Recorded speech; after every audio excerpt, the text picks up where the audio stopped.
Hello there everyone, welcome to the channel if you're new, welcome back if you aren't. I am EDJ, and we're continuing with the post-Caesar civil wars from, Kings and Generals. And so last time we saw the decisive battle that ended Brutus and Cassius, Philippi? So overall, completely, now that those two are gone, now Octavian and Mark Antony, I'm going to imagine the tensions start to rise, right? As we start to see the disintegration of the Second Triumvirate and now the final stage of the Civil War, which will inevitably have to be Mark Antony and Octavian. Though still we have a bit to go before that, Obviously Egypt still needs to be introduced through Cleopatra, and obviously Sextus Pompey and Quintus, the son of Labienus. So I imagine he's gonna have to cover the fall of those two and all of that before we get to the main finale of this series, right? So yeah, let's just get right to it. Without any further ado, if you want to watch this original video without me talking or pausing to talk, the links are down in the description down below. With that said, let's get to it.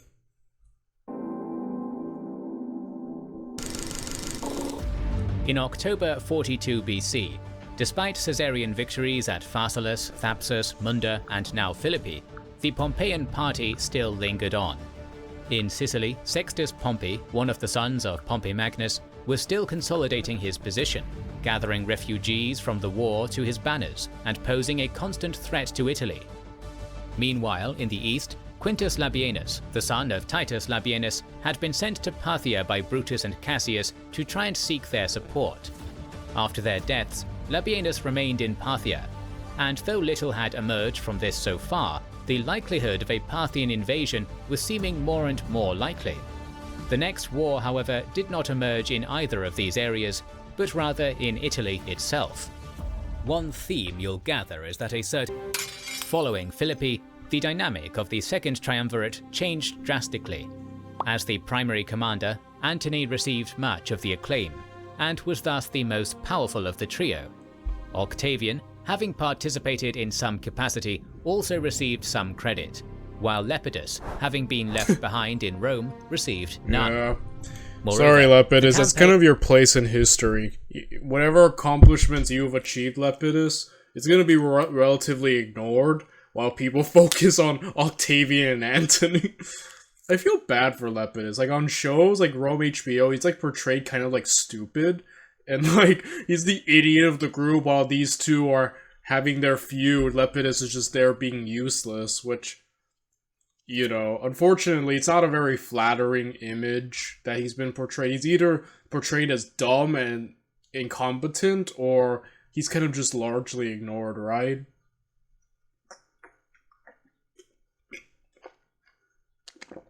So, yeah, Lepidus, unfortunately, his place in history, though remembered, it's mainly because he was there around these two. I don't mean that as an insult, I actually just mean that, I feel bad for him, is all I'm saying. He hasn't been... What am I looking for? It hasn't been the most flattering of historical figures, I suppose. Had also left thousands of veterans with loyalties to either Antony or Octavian, but none to Lepidus. In their division of the Republic, Octavian and Antony leveraged this against Lepidus, and even accused him of having passed information to Sextus. Whether there was any truth in this accusation is hard to say, and it is just as likely that the rumors were spread by Antony and Octavian to blackmail Lepidus. True. Eventually Augustus doesn't he imprison Lepidus? Though Lepidus does live to be old, I believe. Obviously he's not going to be one of the powerhouses that ends up becoming just Octavian, but, he kind of gets to sort of retire, so it's not a completely bad end for Lepidus. He doesn't at least go out like Mark Antony, who was just... We know what happens with Mark Antony. As a result, Antony was assigned the East, a now unified Gallic province, and the province of Africa Vetus. Octavian was given control of the Hispanic provinces, Sardinia, Africa Nova, and nominally Sicily. Lepidus was given nothing. Instead, it was agreed that Lepidus would be given the African provinces only once it had been proven that he was innocent, a decision that was left to Octavian to decide. Oh my goodness. As well as dividing the territories, Antony and Octavian now also had to divide control of the legions left over from the Philippi campaign, the 19 they had brought with them, as well as those who had served under the liberators. Many of these were retired, but 6 legions and 10,000 horsemen were assigned to Antony, and 5 legions and 4,000 horsemen to Octavian. However, the retired legions, as well as many others whose military service was coming to an end, resulted in a huge number of soldiers in need of land to retire to.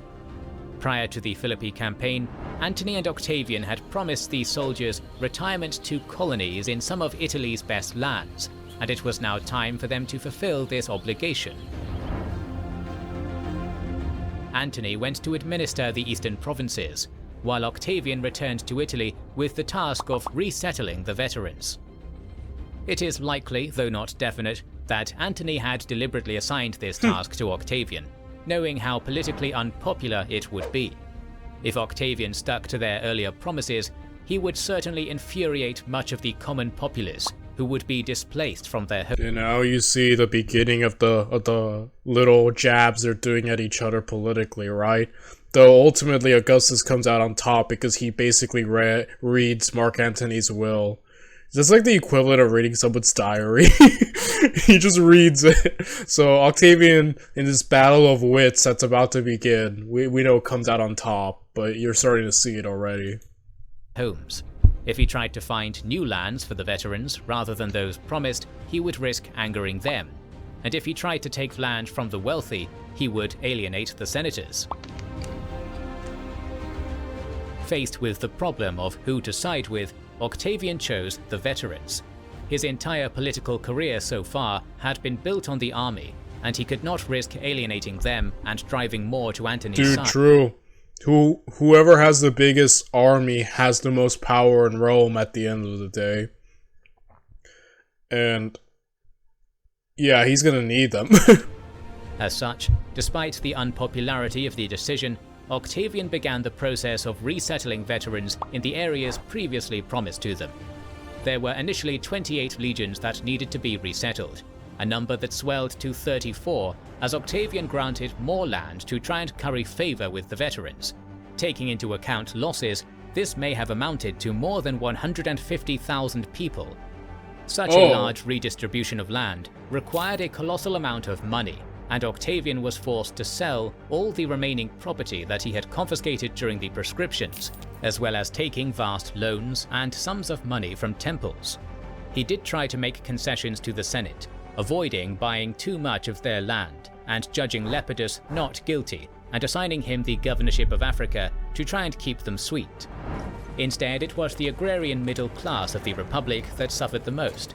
Their land was bought at cut-rate prices and redistributed, with entire towns being displaced. Dang, man. In 41 BC, the new consuls came into power, Publius Servilius Esoricus and Lucius Antony, another brother of Mark Antony. Lucius and Mark Antony's wife, Fulvia, saw that if Octavian was seen as the only man redistributing land, his popularity amongst the military would outweigh Antony's. As such, they initially tried to delay the settlements until Antony, who was by this point in Egypt with Cleopatra, returned to Rome. Oh no, he's already there. Oh gosh. And thus begins a very doomed, romantic love tragedy. Oh boy. The stage is already there. When it became apparent that Octavian would not allow any delay, they instead insisted that Octavian assign a number of Antony's friends as leaders of some of the colonies, thus making it seem like Antony had taken part. With Octavian having been ill for much of Philippi, it was Antony who was considered the hero of the Caesarian party, and Octavian could not risk angering him. He was forced to relent to Lucius and Fulvia's demands. The situation was becoming an agrarian and social disaster. Many people were being stripped of their livelihood, and near constant war had already deprived Italy of much of its food, and the division of farmlands made the situation all the worse. Compounding this were the navies around Italy. Previously stationed in the Adriatic, after Philippi, Mercus had joined Sextus in Sicily, while Ahenobarbus remained in the Adriatic. Between the navies of Sextus and Ahenobarbus, the Italian peninsula was effectively blockaded. Famine soon began to spread in Rome and other Italian cities, and with the famine came riots and violence. Lucius, with the help of Fulvia, began positioning himself as the champion of the Italian peoples. He argued that, as a triumvir, Octavian could only act with the consent of the other two triumvirs, most importantly Antony. He also pointed out that the second triumvirate had initially been established to punish the liberators, and that because this had been achieved, the triumvirate was now nothing more than tyranny. His party also pointed out that there was plenty of land outside of Italy to settle the veterans in, and that it was unfair for the Italians alone to be bearing the burden. These arguments were well received, and Lucius and Fulvia's popularity rose drastically. Octavian attempted to counter their claims by painting Lucius as being anti-veteran, and claiming that Antony had given him authority to distribute the land as he saw fit. Nevertheless, Italy was starting to become divided between those who supported Octavian, mainly the ex-soldiers, and those that supported Lucius and Fulvia, primarily the aristocracy and Italian farmers. Well, do the farmers and aristocracy have armies? I don't think so. At the end of the day, if you're gonna have a riot, at least you have the soldiers to back you up, right? Ultimately, if it all comes down to it, Octavian's gonna just assemble the army. Though, I don't think that... Let's just watch things play out. The situation worsened when Lucius claimed that Octavian had sent men to attack Antony's children and himself, prompting Lucius to form a bodyguard from some of Antony's veterans. Whether this truly did happen, or if Lucius fabricated the account, is impossible to say. What can be said with certainty, however, is that the situation was quickly spiraling out of hand, and officers in the army took it upon themselves to try and arbitrate the issue, but with little success. The stakes rose once again when Fulvia went to Lepidus, claiming she feared for her life and those of Antony's children, and both sent letters to Antony telling him the same. Once again the legions intervened, suggesting that the matter be taken to an official trial. Both Lucius and Octavian agreed. En route, however, both men sent advance guards ahead of them to scout for any opposition. The two groups met each other on the road, and violence broke out, men on both sides being killed. Octavian pressed on nonetheless, but Lucius refused to go any further, even under the promise that he would be guarded. The negotiations had failed completely. War was inevitable. Lucius's allies began mobilizing.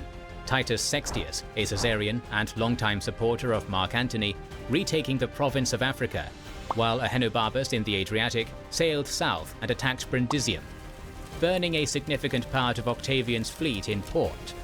The war had started poorly for Octavian, who immediately summoned a meeting of the Senate. He insisted that there was no bad blood between himself and Mark Antony, and implored them to reason with Lucius. However, one of Fulvia's men in the Senate, Manius, produced a letter, apparently from Mark Antony, that said that Lucius should make war if Mark's dignitas was attacked. It was a suspiciously vague letter, and the Senate proposed that the matter be put to trial to establish if Antony's dignity had indeed been attacked. Manius filibustered though, and the issue was dropped. Octavian left the city, once again leaving Lepidus in command of its defense. War would have to be the solution. Lucius had 6 legions under his command, and a further 11 that were commanded by Antony's lieutenants, Asinius and Ventidius, around Cisalpine Gaul. Octavian, on the other hand, had 4 under his command and 6 under Salvidienus, located just south of Cisalpine Gaul. Despite his advantageous start, Lucius soon ran into trouble when 2 of his legions in Alba Longa mutinied. Both Lucius and Octavian began a race to Alba, but it was Lucius who got there first, and he was able to bribe the legions to keep them on his side. Octavian was, however, able to attack a reinforcing army, forcing them to make camp around the city of Centium. which Octavian promptly besieged. Lucius in turn marched on Rome, which was taken without bloodshed thanks to his supporters in the city opening the gates to him, forcing Lepidus to flee to Octavian. While in Rome, Lucius received official approval from the Senate to make war as consul, seemingly legitimizing his cause. Octavian could not, however, leave Rome in his hands, and so, leaving Salvidienus in charge of the siege of Sentium, he took a force back to march on Rome. The city, having suffered through a famine, was not prepared for a siege, and Lucius withdrew his armies, conceding Rome to Octavian without a fight. Salvidienus, meanwhile, had been aggressive, storming Sentium and taking the city. To counter that, Lucius quickly positioned himself between Octavian and Salvidienus, stopping the two from merging. Asinius and Ventidius, meanwhile, were approaching Salvidienus from the north, threatening to encircle him. Seeing the danger, another of Octavian's generals, Agrippa, seized the initiative and took the important stronghold of Sutrium. Oh, I love Agrippa. Agrippa and Augustus are like the ultimate power duo. Like, it's really their friendship that helped to really build the Roman Empire. So, I don't know. I'm equally a fan of Agrippa and Octavian. They are both great in their own right, and just together, they become unstoppable. So, yeah, I'm happy to see Agrippa. I'm hoping more about him comes out, you know? Forcing Lucius to abandon his position to face this new threat. As soon as he did, Salvidienus and Agrippa both marched against him, threatening to pin Lucius between the two. Lucius was forced to retreat north, harassed by Octavian's generals. This is the first time in the civil war that Agrippa can be said with certainty to have had a full command, and he was already proving himself to be talented. His maneuver had effectively turned a potentially disastrous situation into an advantage. Dang, man. Great, man. Lucius was compelled to make camp around the city of Perusia sometime in late 41 BC, or else be picked apart by Octavian's forces. He was quickly besieged by the armies of Octavian, Agrippa, and Salvidienus. With Lucius besieged, Fulvia sent messages to Asinius and Ventidius to march to his aid, but both men seem to have been reluctant to commit. Some sources attribute this to rank insubordination or laziness. However, it is important to remember that these men were loyal to Mark Antony, not his brother or wife. They took orders from Antony, and Antony had thus far sent no commands. Furthermore, Lucius's cause was not particularly popular with much of the soldiery, and they might have thought it prudent to avoid the possibility of their men defecting to Octavian. Whatever the true reason, the two held back, and when Octavian sent detachments of his army to confront them, they both withdrew, Asinius to Ravenna and Ventidius to Ariminum. Another force, commanded by Plancus, was also en route, but hearing that Asinius and Ventidius had not committed, he too held his forces back in Spoletium. Lucius pulled his men, likely 4 legions, roughly 25,000 men, inside the walls of Perusia. The city was well defended, with strong walls and situated on a high hill. Lucius's men fortified the base of the hill, providing a second line of defences, while Octavian's forces, constituting as many as 9 legions, approximately 40,000 men, constructed 2 lines of fortifications with ditches. Oh my goodness. I just keep thinking Alesia every time, right? Oh man. Alesia, one of the wildest battles of history, and dang. I did not know much about Mark Antony's like siblings. Like, I don't think I even know he had much siblings. Like, in terms of like prominent portrayals, I never really heard about them. So this is a very new aspect. And I guess this is the rise of Agrippa, who I mainly know from his later exploits, you know, so. And yeah, Octavian's basically mini civil war. I just assumed that they were just gonna have like a political back and forth, you know, until the inevitable actual war between, you know, Egypt and them, but this in-between stuff I wasn't fully aware of, so it's really cool. Facing inwards and one outwards, just as Julius Caesar had done at Alesia. The rampant famine had left little food in Italy, and Lucius's men were already running low. They launched a daring night attack during a festival, hoping to cut a way out, but Octavian's men were waiting, and they were beaten back after brutal fighting. The siege, it seemed, would be decided by Antony's generals. After approximately 2 months, Ventidius and Asinius at last broke camp, marching to Lucius's position.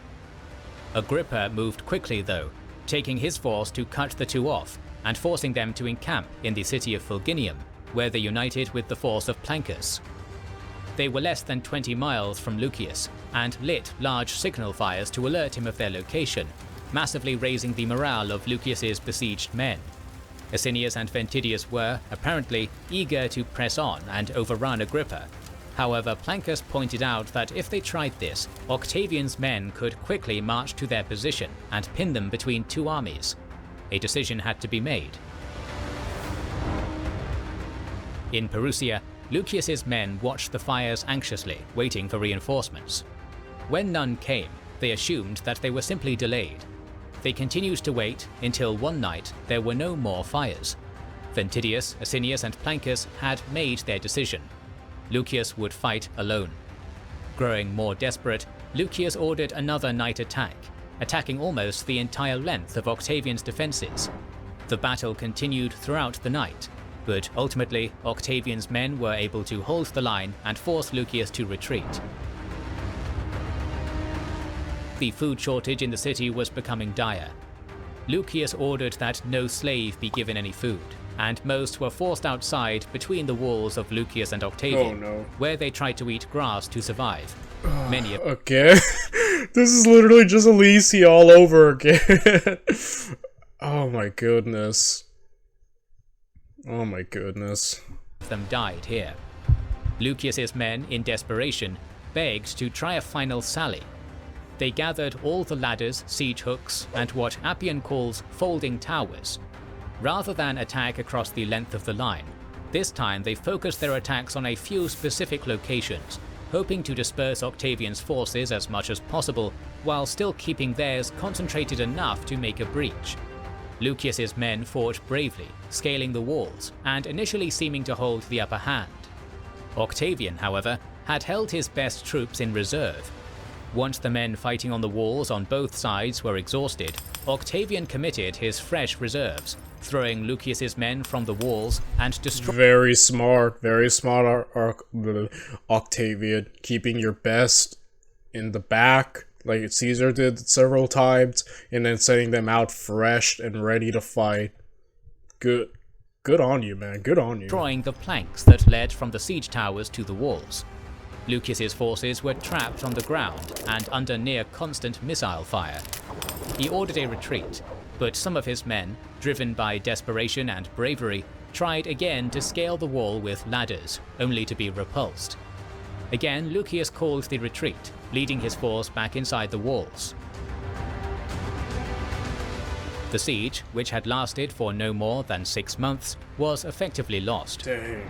Lucius's men had suffered many losses. Still more were beginning to desert, and it was clear that reinforcements would not be coming. Lucius could do little more than try and preserve the lives of his men. A delegation of peace was sent to Octavian, who replied that he would be lenient to all except his enemies. Lucius and his men surrendered. Octavian spared the soldiers, welcoming many of Antony's old veterans into his ranks. The nobles on Lucius's side were not so lucky, with perhaps as many as 300 equites and a number of senators being executed. Unlike Caesar, who would have jumped at the chance to, forgive everyone, right? You're all forgiven. Nah, Octavian probably saw Caesar's forgiveness as nah, I'm killing them all. The city of Perusia itself was burned, the sources disagreeing on whether this was on Octavian's orders or by accident. Lucius, however, was forgiven, and Octavian soon made him a governor in Iberia, attempting to pit him against his brother. Lucius's motivation has long been a source of speculation. Some consider him to have been an opportunist who capitalized on the frustration of the agrarian population only because it was politically convenient to do so. Others have a more sympathetic view. suggesting that Lucius truly did believe that Octavian was abusing his position as triumvir and that he fought for the rights of the Italian people. Appian certainly is of this opinion, as can be seen from a speech reportedly given by Lucius and recorded by Appian.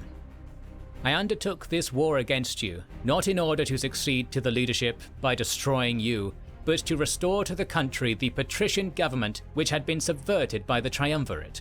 These are the causes of the war I waged, and these alone. Not for my brother, nor Manius, nor Fulvia, nor the colonization of those who fought at Philippi. You brought this charge against me before the soldiers, shifting the cause of war from yourself to the land distribution, and in this way, chiefly you drew them to your side and overcame me." Whether Lucius truly said this is hard to say, and it is perhaps more likely an invention of Appian designed to capture an idea of what Lucius would have said. Either way, it is clear that Appian truly did consider him a man fighting for principles, not power. Fulvia's motivation is even more difficult to establish. As a powerful woman, she is often treated with a degree of hostility by Roman sources, and they attribute her little motivation aside from, quote, womanly jealousy. Though somewhat dismissive, the sources are also clear that she was a highly influential figure, and Dio even made the comment that she was so powerful that she was effectively a consul for 41 BC. Given Antony's highly publicized affair with Cleopatra, perhaps jealousy was a factor. However, it is also possible that Fulvia was simply an ambitious and powerful woman who used her position as wife of a powerful man to further her own interests. I love that while all of this chaos was happening, Mark Antony had just been chilling with Cleopatra the whole time, seemingly not sending any word to anyone. I don't know why, that's just the funniest thing to me. He's living his best life. He's with Cleopatra right now. He has no time for all this mess back in Rome. In this case, trying to oust Octavian. Powerful wives would soon become a recurring motif in Roman imperial history. Oh boy, is that a true statement? You know, like, for a lot of powerful, blood-hungry women and wives and mothers are come from the empire. You know, that depends. Most famous, depending if you believe it's true or not, Livia, who murdered all of Augustus's heirs to get Tiberius on the throne. Again, that's only if you believe it. You know. I know some people who do. I don't know about it. I would like more proof of her orchestrating the deaths of all these people, but if true, then dang, a very dangerous and intelligent woman, if she could get through Octavian that way, huh?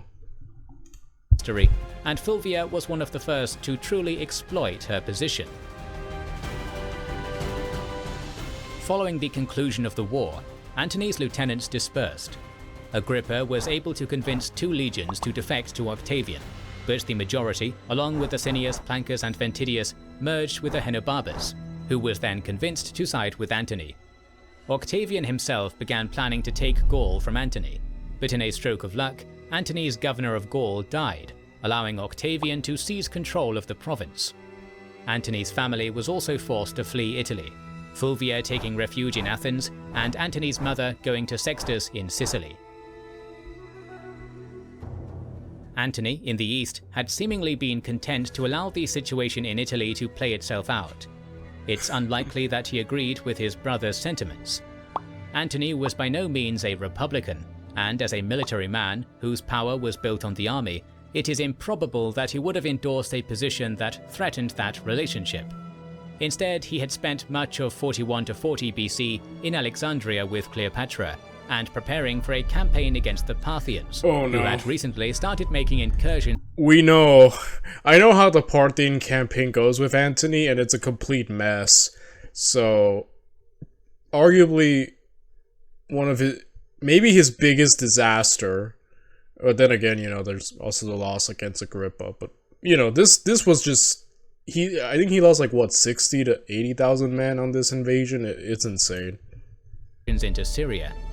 The loss of Gaul, his brother's defeat, and the flight of his family, however, made him look weak, and so he was forced to postpone the invasion and return to Italy. While he was en route, he was met by one of Sextus's advisors, Lucius Scriopnius Liber, who was escorting Antony's mother to safety. In return for this favor, Antony promised to ally with Sextus against their common enemy, Octavian, and to reconcile the two once the war was over. Both of these promises would prove to be short-lived. For now, however, Antony pushed on, landing around Brundisium sometime in mid-40 BC. The city was garrisoned by Octavian's men, and Antony was forced to besiege the city, simultaneously sending word to Sextus to attack wherever he could. Sextus acted swiftly, landing in Sardinia with 4 legions and seizing the island, and sending an invading force to Thurii. Agrippa was able to repel this force, but all-out war, once again, seemed to be being fought in the heart of the Republic. News suddenly reached Antony, though, that his wife, Fulvia, had died of an illness. This presented an opportunity. There were many in the camps of Octavian and Antony who did not want to fight, having been comrades just 2 years earlier at Philippi, and they implored both men to make peace. Neither man could risk losing the loyalty of their legions, and both were on rocky grounds. Octavian had fought Antony's own brother in Italy itself, while Antony had encouraged Sextus to attack Italy. The hypocrisy of Antony, previously accusing Lepidus of conspiring with Sextus, while now doing it himself, was not lost on anyone. The situation was a mess, and both men were eager to save face. As such, around September of 40 BC, the two made an agreement, the Treaty of Brundisium. The treaty reaffirmed the Second Triumvirate and redistributed territory, Octavian receiving all territories west of Scorda, as well as the right to fight Sextus if a peaceful solution could not be found, and Antony everything to the east, while Lepidus was given Africa. The treaty was cemented by the marriage of Antony to Octavian's sister, Octavia. The two men returned to Rome in triumphal fashion to celebrate the marriage. As a sign of their renewed friendship, Antony also revealed to Octavian that he had letters showing that Salvidienus, one of Octavian's oldest friends and a highly talented general, had secretly been planning to desert Octavian. Wow. Betrayed, Octavian ordered Salvidienus to Rome, where he was promptly executed. Agrippa would now indisputably be Octavian's right-hand man. The Perusine War ended with the Treaty of Brundisium. However, the endless cycle of war seemed to show no signs of stopping. While Antony had been diverted to Italy, the Parthian incursion, led in part by Quintus Labienus, had made massive progress, seizing many of the Republic's eastern provinces. We shall cover this Pompeian-Parthian invasion and the events surrounding it in the next episode. So make sure to subscribe and press the bell button. And we are done. So yeah, that I didn't know it got so like bloody for a minute there. I just thought it would jump right to them like dueling it out politically, but that's gonna come a little bit later before the main civil war. But you already see through the map, Antony's side, Octavian's side, just basically the stage is set for the final battle. So yeah, we're gonna be covering Parthia next, so that'll be very interesting, because Parthia has been in the background of these videos since like the very beginning, so it's gonna be interesting to see, you know, finally them being addressed. So yeah, I will be seeing you all next time. Bye everyone.